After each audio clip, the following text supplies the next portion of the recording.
Russia has been at the center of nearly every major foreign policy conversation in the United States for decades, and there's a good reason for that. Russia's geography means that it borders Europe, Asia, and the Middle East. From Tsarist Russia to the Soviet Union to Vladimir Putin's Russia, Russia has been one of the great powers involved in nearly every major world event over the last 2 centuries. But why does this matter? Why should you care?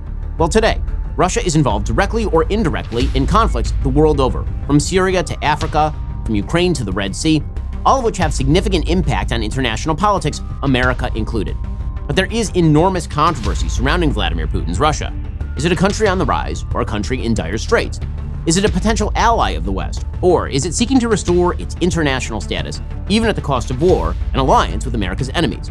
Is Vladimir Putin himself a corrupt oligarchic dictator or a rebel against the liberalizing tendencies of an increasingly secular West? Let's go through the top 5 things you need to know about Russia today.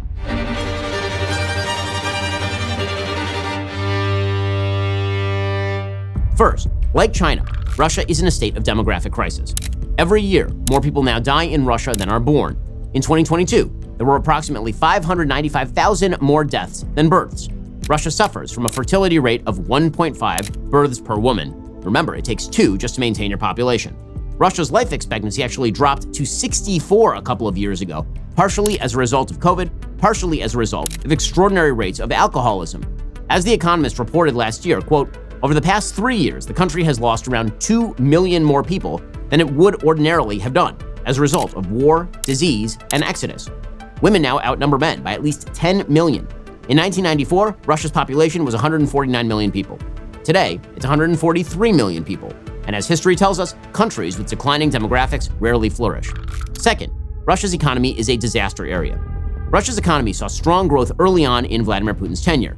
From 2000 to 2008, Russia saw GDP growth rates averaging 7% per year. At the beginning, that was due to deregulation and lowered taxes. Then the economy was supercharged by high oil prices. Russia is the world's second largest oil exporter. In 2004, Putin effectively renationalized the oil industry, handing control of oil and numerous other sectors of industry back to the state. But then after the 2008 economic crisis, Russia's GDP started to stall out. Russia does remain one of the world's largest economies in terms of GDP, but its GDP per capita was just $12,195 as of 2021. More than 20% of Russians live without indoor plumbing. That number rises to nearly 50% in rural areas. Putin's entry into office was supposed to guarantee a fight against oligarchy, the government passing over large sums of cash to the most powerful. Instead, Putin essentially co-opted the oligarchs, telling them that they could keep their money as long as they stayed out of his way. If they didn't, like Boris Berezovsky, death has not been the uncommon solution.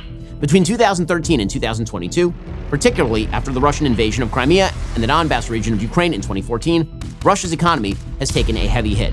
Russia has also been plagued by heavy inflation. In 2010, the exchange rate of rubles to dollars was about 30. Today, it is $1 for 90 rubles. The price of eggs has jumped 40% over the last year alone. Russian GDP growth is largely reliant on defense spending, but the Russian economy can't survive that level of spending, at least not without systemic changes to Russia's underlying economic system. That system is plagued by corruption and the variability of property rights. This year, for example, Russia's Duma passed a law allowing for the forced expropriation of all property of anyone criticizing Russia's army. The good news, for a very few, is that friends of Vladimir Putin can expect to suddenly come into wealth. Putin himself has been reported to be worth some $200 billion, perhaps making him the world's richest man.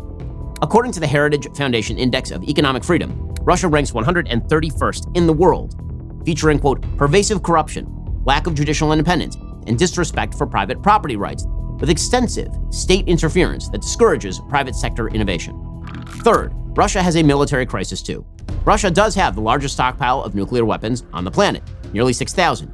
It also has one of the world's largest armies. But that army was proved ill-equipped and prepared during its initial invasion of Ukraine.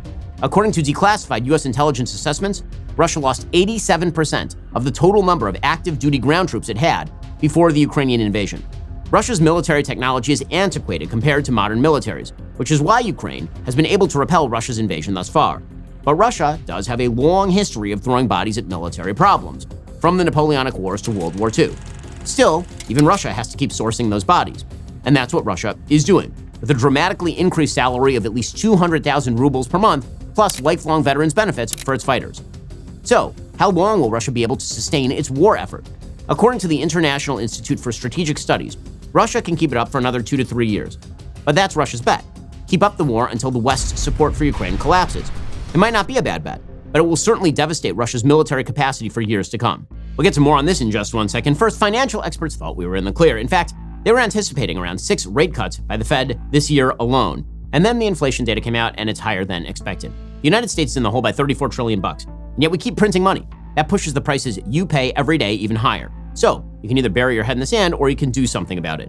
Diversify a portion of your savings into gold with Birch Gold Group. Gold is your hedge against inflation, and Birch Gold makes it easy to own. They'll help you convert an existing IRA or 401k into a tax-sheltered IRA in gold. You're not going to pay a penny out of pocket. Gold is part of my savings strategy. I buy it from Birch Gold. They've been the exclusive gold partner of the Daily Wire for over 7 years now, literally helping thousands of our listeners. They can help you as well. Diversification, it's just a smart business strategy. Text BEN to 989898. Get your free info kit on gold. And then talk to a precious metals specialist on how to protect your savings from persistent inflation with gold. It's a chaotic world out there. Gold is a safe haven against the chaos. Text BEN to 989898 right now. Fourth, Russia is in fact a corrupt dictatorship. Russia's government is not comparable to that of the United States. Any comparison between the two ought to be rejected out of hand. That is not a defense of the myriad problems with the United States government, ranging from the Department of Justice's persecution of political opponents to the American government's collusion with big tech to restrict informational flow. But Russia is in a completely different universe.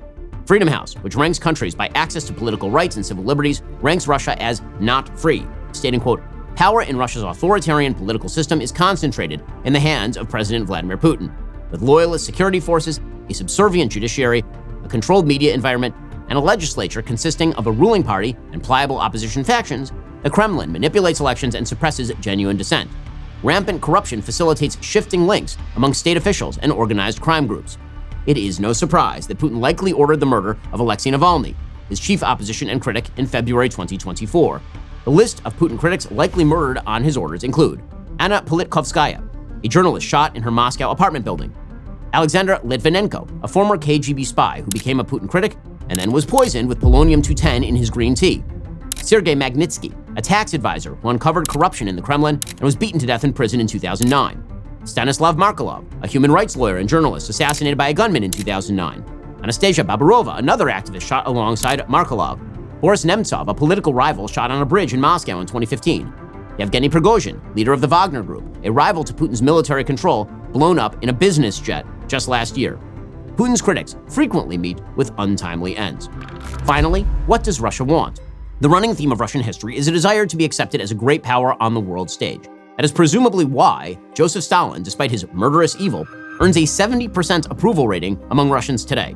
Svetlana Alexeyevich writes of a former Soviet worker imprisoned and beaten by the Soviet regime. As an old man, the worker said, quote, "When I go into my grandchildren's room, everything in there is foreign: the shirts, the jeans, the books, the music. Savages, I want to die a communist. That's my final wish." Vladimir Putin has made it clear in his interviews the Russian memory is quite long and largely biased toward expansionism and territorial domination. In 2005, Putin called the fall of the Soviet Union, quote, "the greatest geopolitical catastrophe of the century." In December, Putin warned that there would be, quote, "problems with Finland after the country joined NATO." He said, quote, "We will now create the Leningrad military district there and definitely concentrate military units there," even as he insisted he didn't want war with NATO states. Last week, the Russian government put the Estonian Prime Minister, Kaja Kallas, on its wanted list. How far is Russia willing to go? Putin has forged solidarity with Brazilian far-leftist Lula da Silva, Syrian dictator Bashar Assad, the mullahs in Iran, the leaders of terrorist groups Hamas and Palestinian Islamic Jihad, and of course, the Chinese government. Russia wants respect, but it does not wish to engage in the types of activity that typically earn respect in the West. Greater emphasis on property rights and political freedom, for example. And so Russia will continue to play aggressively on the world stage, following in the pattern of Vladimir Lenin, who supposedly said, quote, "probe with bayonets. If you encounter mush, proceed. If you encounter steel, withdraw." So, is Russia a threat to Western interests? Its interests have only rarely overlapped with those of the United States. And since geopolitics is, in fact, a zero-sum game to the Russians, the answer is that Putin is very unlikely to moderate his plans in the face of Western conciliation. It certainly didn't help Barack Obama, who pledged flexibility to Medvedev and Putin in 2012. Donald Trump's more confrontational approach made his administration the only administration since Putin has taken office that did not see a major Russian territorial initiative.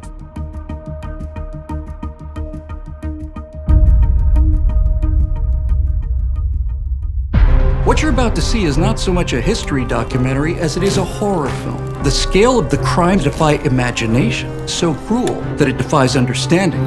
Welcome to hell. How can you talk about how 7 men could murder 20 million people without understanding the system that put them there and allowed them to commit such a crime? Both the race-based genocide of the Nazis and the class-based genocide of the Soviets killed millions of innocent people. Terrorism, spying, mass murder, torture. So why are we encouraged to never forget one and then intentionally taught to forget the other?